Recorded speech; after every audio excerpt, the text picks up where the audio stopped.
इस समय जो खबर आ रही है दरअसल कानपुर से आ रही। कानपुर में 1.5 साल से घर में जिंदा समझकर आपको बता दें कि जो परिजन थे उन्होंने ऑक्सीजन देकर जो एक डेड बॉडी को रखा था, यानी कि जो वहाँ का जो मामला था पूरा वो काफ़ी भयानक तरीके से मानवीय संवेदनाओं को तोड़ता हुआ नज़र आ रहा है। आपको बताते कि इस पूरी खबर को लेकर हम बात करें तो यूपी के कानपुर में जो है ये पूरा हादसा हुआ। रोंगटे खड़ देने वाला ये पूरा मामला है। रावतपुर थाना क्षेत्र के कृष्णापुरी रोशन नगर में एक परिवार 1.5 साल से आयकर अधिकारी के लाश के साथ में रह रहा था। शुक्रवार की जब इसको तमाम लोगों को जब जानकारी हुई तो लोगों के पांव के तले ज़मीन खिसक गई। मामले की जानकारी तब हुई जब स्वास्थ्य विभाग की टीम उनके घर पहुंची। पुलिस पूरे मामले को लेकर छानबीन करने में जुटी है। सबको कब्जे में लेकर पोस्टमार्टम के लिए भेजा गया। आपको बताते हैं कि 2021 में अस्पताल प्रबंधन के कोविड नियमों की जो तमाम चीज़ों को लेकर आपको बता दें कि ये जो वहाँ पर जो मृत्यु हुई थी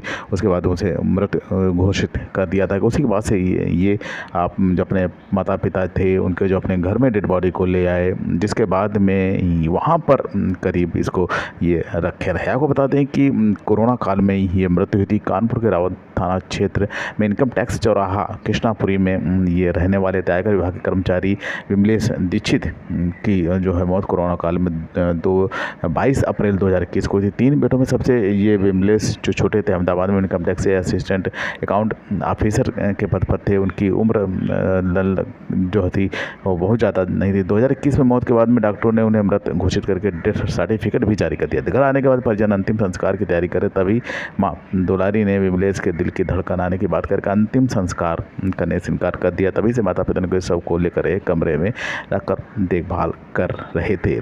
इन सबके साथ में बताते हैं कि वो जिस तरीके से जो तमाम जो डॉक्टर हैं उनका कहना था कि जो उसको डेड बॉडी न सड़ने की सिर्फ पीछे वजह थी कि लगातार उसकी सफाई होती रही, जो वहाँ पर उसकी वजह से पूरी तरीके से ये जो है उसको लेकर अपने काम को अंजाम देते रहे, यानी उसकी देखभाल करते रहे। हालांकि इसको लेकर कई बार जो उनकी जो बहू थी उसने इस चीज़ को पूरी तरीके से अपनी बात को रखा। आपको बता दें कि गंगा जल छिड़क कर और वहाँ पर जो डालकर उसकी साफ़ सफाई करते थे। घर की पत्नी को जिंदा होने का विश्वास नहीं था। परिवार वालों को उनके सब रोजाना गंगा जल डालकर जिंदा होने का दावा करते थे। सीएमओ ने विमलेश की मौत की हकीकत पता लगाने के लिए एक टीम का गठन भी किया था। डिप्टी सीएमओ डॉक्टर गौतम के नेतृत्व में ये टीम गठित की गई थी। ये टीम शुक्रवार को विमलेश के घर पहुंची तो परिजनों ने उन्हें घर के भीतर दाखिल होने से रोक दिया। बाद में पुलिस की मौजूदगी में टीम घर के भीतर दाखिल हुई। उन्होंने विमलेश के शरीर को देखा, जिसके बाद पता चला कि उनकी मौत हो चुकी। मृत शरीर की शारीरिक हालत बेहद ख़राब हो चुकी थी और मांस की हड्डियों में ही पूरी तरीके से वो मांस उसका सूख गया था। उसको लेकर आपको बताते कि पुलिस ने पूरे उसको कब्जे में लिया, उसको लेकर पूछताछ की और अन्य पहलुओं को लेकर भी उसको ध्यान में रखकर पूछताछ कर रही हैं। अब ये स्थिति को पता लगाई घर वालों ने ऐसा क्यों किया, क्या ऐसी वजह रही, क्यों माँ की जिद के आगे पूरा घर वहाँ पर जो है अपनी उनकी बातों को मानता रहा। फिलहाल इन सबको लेकर ये माना जा रहा है कि तमाम अन्य पहलुओं पर भी जांच पड़ताल चल रही है, लेकिन ये घटना जो हुई जिसने सभी को सन्न कर दिया, दिमाग को बिल्कुल शून्य कर दिया।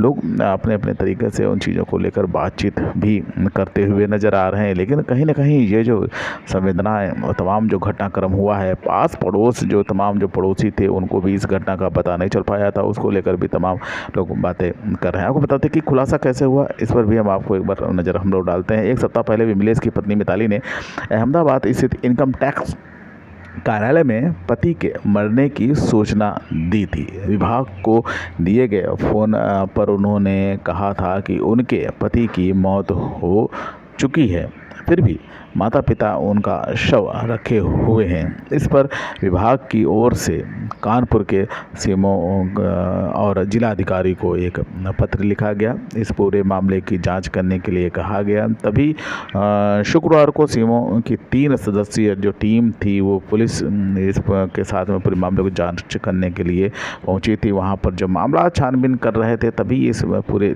चीज़ को लेकर मामला सामने आया। आपको बता दें कि इस पूरे मामले को लेकर बता दें कि ये तमाम चीज़ों को लेकर शंकाएँ भी हो रही थी, तमाम चीज़ें जाँच भी कर रही थी। आखिर इतने दिनों तक जो डेड बॉडी थी इस अवस्था में कैसी रही, तमाम जो मन में सवाल थे। जाँच पड़ताल की टीम थी, लेकिन जिस पूरे तरीके से जो हादसा हुआ उसको लेकर शंकाएँ मन में तमाम तरीके से पनप रही थी।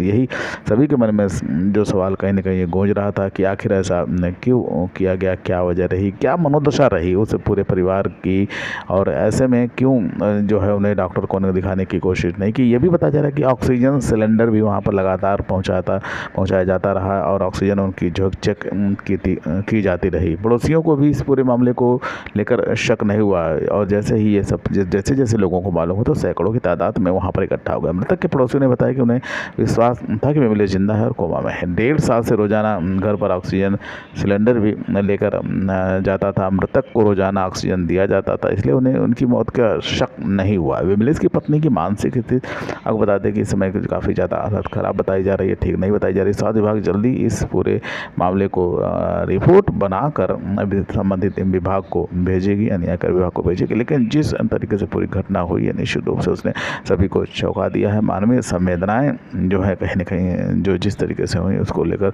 मनोस्थिति लोगों की सोच में पड़ गए हैं कि आखिर ऐसा क्यों हुआ।